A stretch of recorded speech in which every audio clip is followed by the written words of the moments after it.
Olá pessoal, sejam bem-vindos a mais um vídeo do canal e no vídeo de hoje vamos falar sobre a verificação de serviço de abertura de fissuras. É uma etapa de verificação muito importante para evitar problemas na sua estrutura. Então, antes de continuar, já deixa o like no vídeo e se inscreva no canal se você ainda não é inscrito, porque isso me ajuda muito.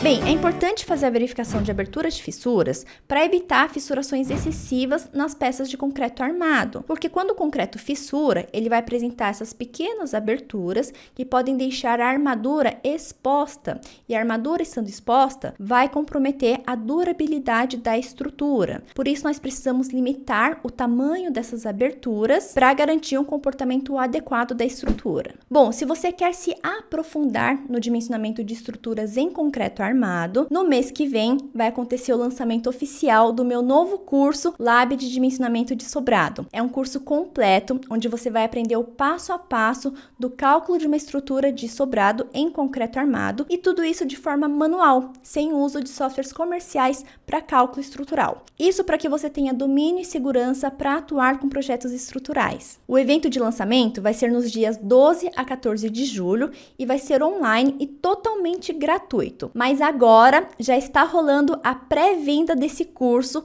com uma oferta super especial. Então, se você tem interesse, você já pode garantir a sua vaga. Para saber mais, é só clicar no link que eu vou deixar aqui embaixo na descrição do vídeo. E agora sim, vamos ver como se faz a verificação de serviço de abertura de fissuras. Bom, e as expressões que determinam o valor característico da abertura dessas fissuras é o que a gente chama de WK, tá? E ele vai ser obtido segundo essas duas expressões. Vai ser o quê? O menor dos valor resultante dessas duas expressões.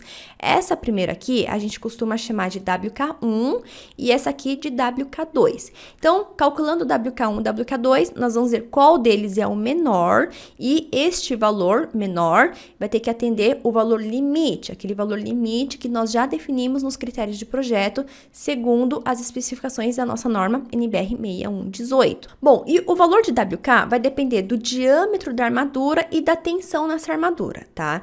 Esse índice I aqui, pessoal, é para identificar que essa verificação de abertura de fissuras, ela precisa ser feita para cada uma das barras de armadura, que vai ajudar a controlar a fissuração da peça.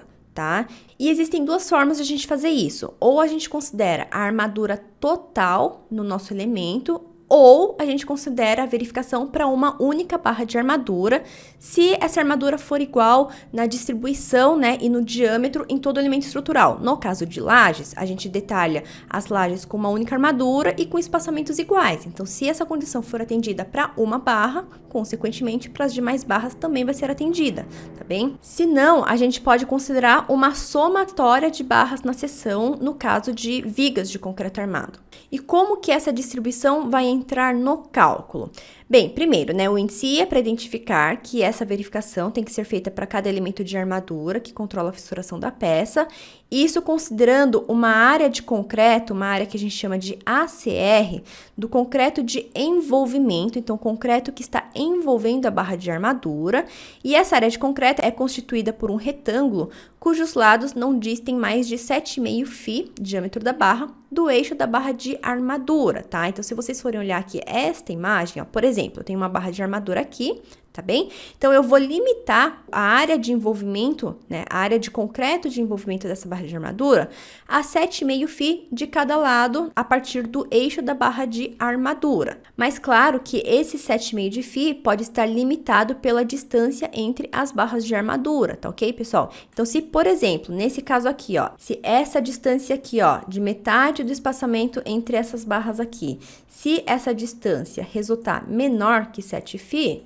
ó, essa distância aqui, nós vamos considerar esta distância, porque ela é menor que 7,5 de φ. Então, é assim que a gente vai calcular essa área de envolvimento, porque essa área de envolvimento ela vai entrar no cálculo deste ρ, que é a taxa de armação, considerando esta área de envolvimento, tá bem?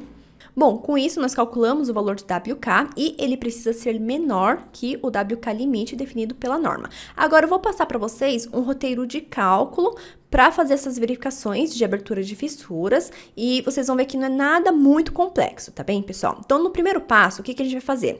Uma vez que a gente já definiu a armadura principal de tração e os estribos, se houver, a gente vai calcular a tensão sigma na armadura, tensão calculada no estágio 2. Como que nós calculamos essa tensão na armadura?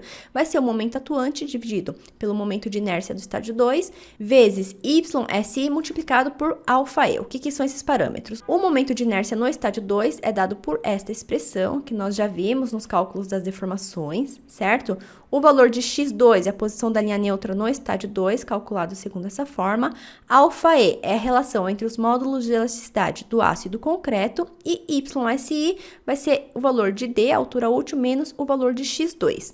Ah, e só um comentário importante é que este valor de αE, ó, se a gente for abrir a norma, é exatamente essa parte aqui da norma, né? A gente tá na figura 17.3. E o que a norma fala, né? Que a tensão sigma SI é a tensão de tração no centro de gravidade da armadura considerada, calculada no estágio 2. E aqui, pessoal, o cálculo no estágio 2, que admite o comportamento linear dos materiais e despreza a resistência à tração do concreto, pode ser feito, esse cálculo pode ser feito considerando esta relação de αE entre os módulos de elasticidade do aço e do concreto igual a 15, tá ok? Então, o valor de αE aqui neste caso pode ser admitido como sendo igual a 15 para esta verificação de serviço. Então, é assim que a gente vai calcular a tensão na barra de armadura. Calculada essa tensão, nós vamos para o cálculo de WK1.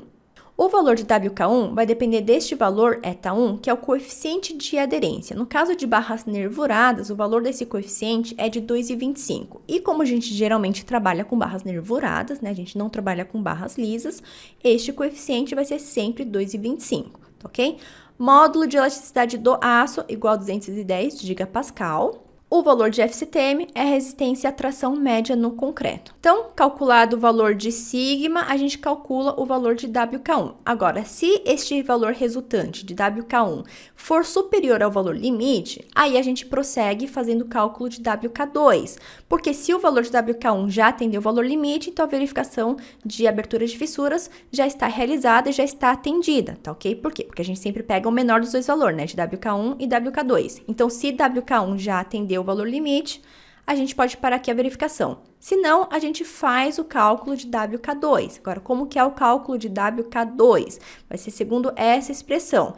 E para fazer o cálculo dessa expressão, a gente vai precisar primeiro calcular o valor de ACRI, que é a área do concreto de envolvimento da barra de armadura. E essa área de concreto vai depender dos espaçamentos verticais e horizontais entre as barras. Então, assim, a gente calcula o valor de ACR e aí, com isso, a gente pode calcular com o valor de ρR, que é a taxa de armadura. Vai ser o quê? A relação entre a área da barra, a área da seção transversal de armadura, dividido por essa área ACR que nós acabamos de calcular. Com isso, a gente consegue ter todos os dados para entrar nessa expressão e, por fim, calcular o valor de WK2, tá ok? E aí, a gente verifica novamente se WK2 é superior ao valor limite. E se o valor de WK2 for superior ao limite, a gente vai precisar tomar algumas medidas. A primeira opção é a gente aumentar a quantidade total de armadura, tá? Se este aumento não for muito significativo, a ponto de, ok, a gente consegue aumentar a armadura para atender a condição de fissuração, tudo bem, a gente pode aumentar. A gente aumenta e também a gente tenta sempre reduzir o diâmetro das armaduras, né? Diminuir as bitolas, porque quanto menor o diâmetro, menor vai ser a abertura de fissuras, tá ok, pessoal? Claro que a gente não consegue aumentar muito a armadura, né, a ponto de a gente ter aí um aumento exagerado, certo? E a gente vai estar gastando muito aço desnecessariamente em termos de estado limite último, tá? Então, nesses casos, às vezes, é melhor a gente aumentar o tamanho do elemento estrutural, aumentar a seção do elemento, tá? Mas aí a gente precisa fazer todas as verificações de novo. Os cálculos para estado limite último, refazer as verificações de serviço, tanto de deformações como as de abertura de fissuras. Mas primeiro, a gente tenta diminuir as bitolas, tentando manter a quantidade de armadura, ou a gente diminui as bitolas aumentando um pouquinho a quantidade também de armadura, né? Sempre pensando para não ser um aumento muito significativo, para a gente não ficar também com muito mais aço do que necessário em termos de estado limite último. Então, essas são as alternativas para a gente contornar essa verificação de serviço.